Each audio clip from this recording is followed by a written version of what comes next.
भूत कोला। दाते सुबह से गाड़ी चलाता हुआ काफी थक गया था और अपने गांव से कुछ 30 किलोमीटर दूर ही था जब वो एक दूसरे गांव से गुजर रहा था।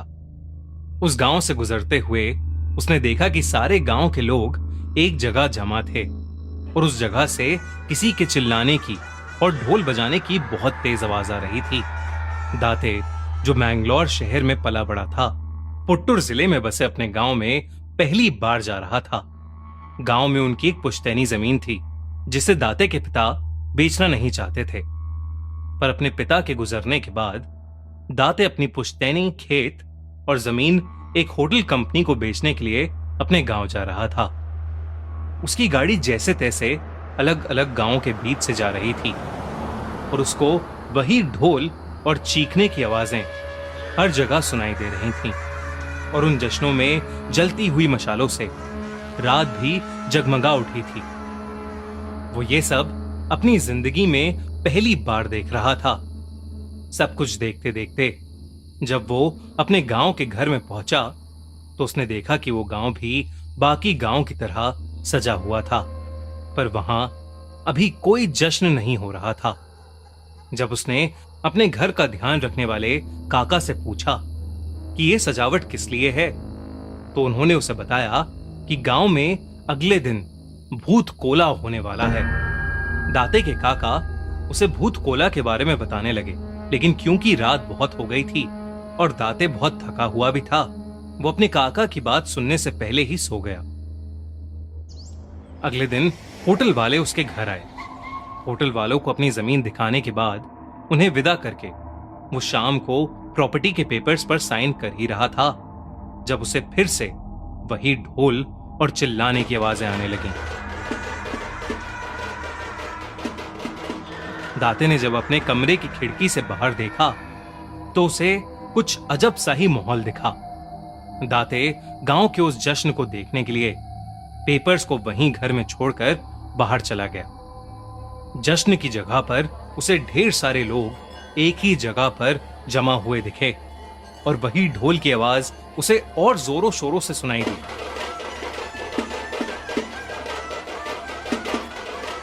दाते वहां जाकर चुपचाप भीड़ में पीछे खड़ा सब देख रहा था जब उसे दिखा कि रंग बिरंगे कपड़ों में एक आदमी उसकी तरफ पीठ करे भीड़ के बीचों बीच कांप रहा था और एक अजीब सा डांस कर रहा था और सब लोग उसी के सामने हाथ जोड़े उससे अलग अलग चीजें पूछ रहे थे।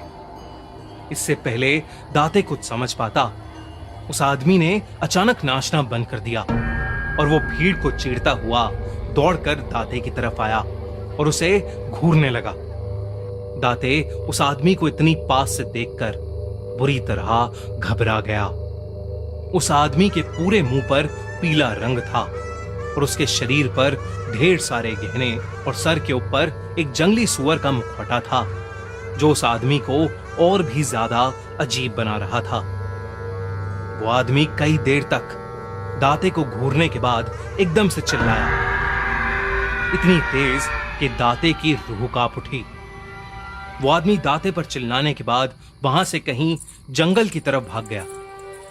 ये देखकर सब गांव वाले दाते की तरफ मुड़े और सबके चेहरे पर उसे एक अजीब सा डर दिखाई देने लगा था।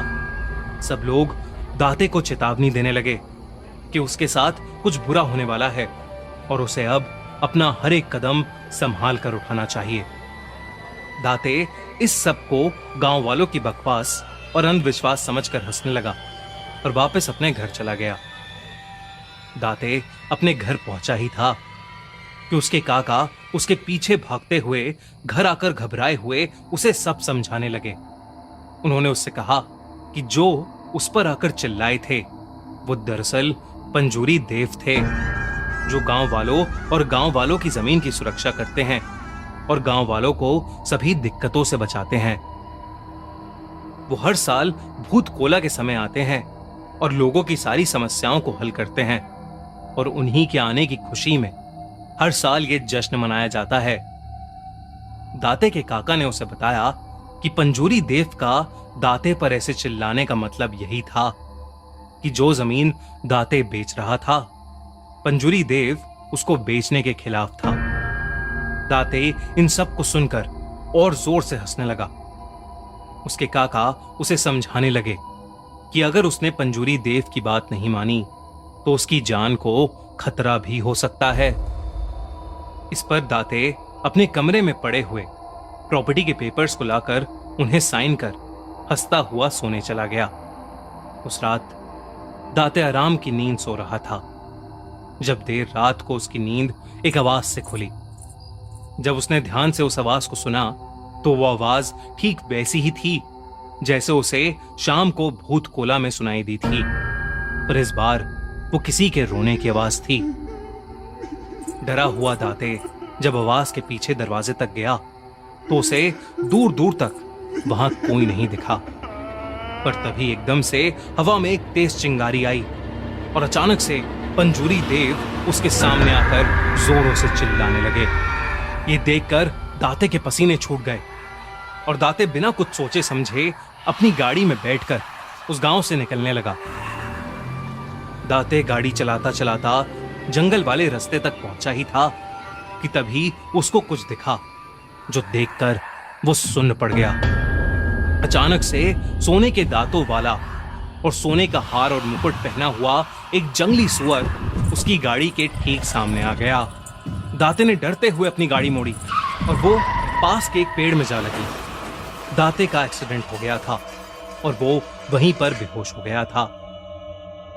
दाते को जब होश आया तो वो हॉस्पिटल में था और उसके काका उसके बगल में बैठे थे। उन्हें देखते ही दाते जोर से रोने लगा। फिर उसने अपने काका से उसी वक्त जाकर प्रॉपर्टी के पेपर्स को लाने को कहा। उसके काका जैसे ही वो पेपर्स लाए, दाते ने उन्हें वहीं पर फाड़ दिया। हॉस्पिटल से डिस्चार्ज होकर दाते ने पंजूरी देव से क्षमा मांगी और वापस अपने घर मैंगलोर ये कसम खाकर चला गया कि वो अपनी जमीन कभी किसी को नहीं बेचेगा। पता नहीं कि दाते के साथ जो घटा वो सब किसी देव की माया थी या कोई इत्तेफाक, पर जो भी था अपने इस भयानक एक्सपीरियंस को कभी नहीं भूल पाएगा। लोग कहते हैं everything is fair in love, पर क्या प्यार में किसी की जान लेना फेयर है? सुनिए एक ऐसी ही कहानी बदला, हमारी इस हफ्ते की फ्री की फ्राइडे स्टोरी, जो कि एक्सक्लूसिवली अवेलेबल है हमारे Spotify podcast the horror show by खूनी मंडे पर। Link in the description and pin comment.